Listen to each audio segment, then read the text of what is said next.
بسم اللہ الرحمن الرحیم الف لام میم۔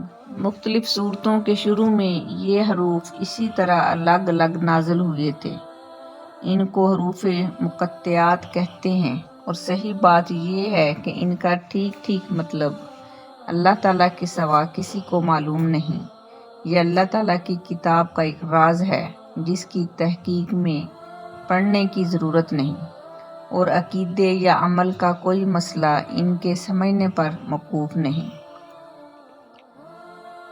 ذالک الکتاب لا ریب فیہ ھدی للمتقین۔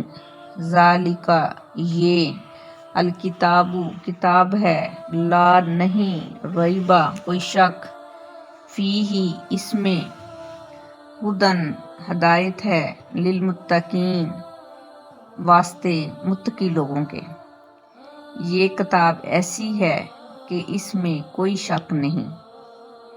یہ ہدایت ہے ان ڈر رکھنے والوں کے لیے، یعنی اس کتاب کی ہر بات کسی شک و شبہ کے بغیر درست ہے۔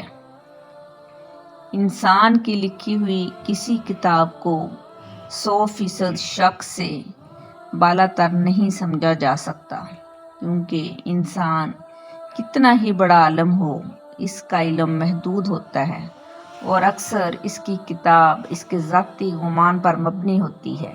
لیکن چونکہ یہ کتاب اللہ تعالیٰ کی ہے، اس کا علم لامحدود بھی ہے اور 100% یقینی بھی، اس لیے اس میں کوئی شک نہیں۔ کسی کو شک ہو تو یہ اس کی ناسمجھی کی وجہ سے ہوگا۔ کتاب کی کوئی بات شبہ والی نہیں۔ اگرچہ قرآن مجید نے صحیح راستہ پر ہر ایک کو دکھایا ہے، خواہ وہ مومن ہو یا کافر، اس کے لیے اس معنی کے لحاظ سے اس کی ہدایت سب کے لیے ہے، لیکن نتیجے کے اعتبار سے دیکھا جائے تو اس ہدایت کا فائدہ انہی کو پہنچتا ہے جو ان کی بات کو مان کر اس کے تمام احکام اور تعلیمات پر عمل کریں۔ اس لیے فرمایا گیا ہے کہ ہدایت ہے پرہیزگاروں کے لیے جو بے دیکھی چیزوں پر ایمان لاتے ہیں۔ پرہیزگاری اور ڈر رکھنے کا مطلب یہ ہے کہ انسان یہ بات ہمیشہ پیش نظر رکھے کہ اسے ایک دن اللہ کے حضور اپنے تمام اعمال کا جواب دینا ہے، لہٰذا مجھے کوئی ایسا کام نہیں کرنا چاہیے جو اس کی ناراضگی کا باعث ہو۔ اسی خوف اور دھیان کا نام تقویٰ ہے۔ بے دیکھی چیزوں کے لیے قرآن مجید نے غیب کا لفظ استعمال فرمایا ہے۔ اس سے مراد وہ چیزیں ہیں جو آنکھوں سے دکھائی نہیں دیتی، نہ ہاتھ سے چھو کر یا ناک سے سونگھ کر انہیں محسوس کیا جاتا ہے، بلکہ وہ صرف اور صرف اللہ تعالیٰ کی وحی کے ذریعے معلوم ہوتی ہیں۔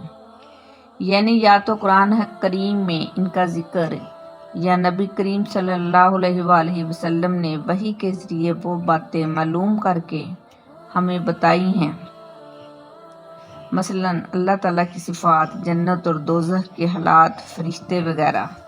اس آیت میں اللہ تعالیٰ کے ان متقی بندوں کی تعریف کی جا رہی ہے جو غیب کی چیزوں کو بغیر دیکھے صرف اللہ تعالیٰ اور اس کے رسول کے ارشادات پر یقین کر کے دل سے مانتے ہیں۔ جو انہوں نے آنکھوں سے نہیں دیکھیں۔ یہ دنیا چونکہ امتحان کی جگہ ہے، اس لیے اگر یہ چیزیں آنکھوں سے نظر آ جاتی اور پھر کوئی شخص ان پر ایمان لاتا تو کوئی امتحان نہ ہوتا۔ اللہ تعالیٰ نے ان چیزوں کو انسان کی نگاہ سے پوشیدہ رکھا ہے، لیکن اس کے وجود کے بے شمار دلائل مہیا کر دیے ہیں کہ جب کوئی شخص ذرا انصاف سے غور کرے گا تو ان باتوں پر ایمان لے آئے گا اور امتحان میں کامیاب ہوگا۔